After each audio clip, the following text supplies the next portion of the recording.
Il ramo di bellezza è sumamente interessante e innovativo, ya que il mercato tem un salão totalmente nuovo, que já acaba marcando un certo interesse. Para Kiko, sobre Nata, top of the line.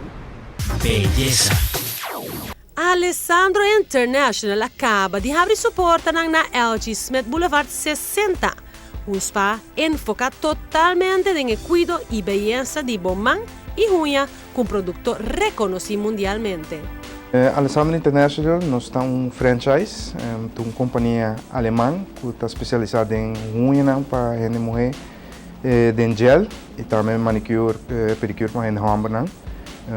Nós estamos vivendo na Holanda, então vivendo na Holanda, nós estamos aanraking com a marca aqui.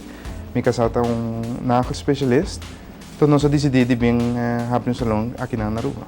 Nós temos manicure para homem e mulher, manicure spa, que é mais intensivo. Nós temos crema especial para suavizar a mão, dependendo do que sorte pele botim. Nós temos pedicure, que é a parte para trás do salão. Pedicure para homem, pedicure para mulher, spa, pedicure.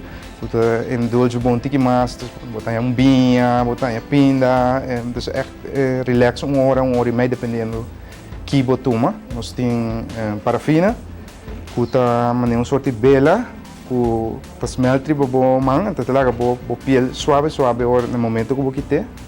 E também nós temos coisa que nós chamamos Thermosoft, produto que é que tem pena roupa cansar, botar meia especial que você veste, então é quente, riba bo pia, que também é relax bo pia e também suavizar a pele, que tem pele roupa seco, nós recomendamos roupa viável para vocês aí.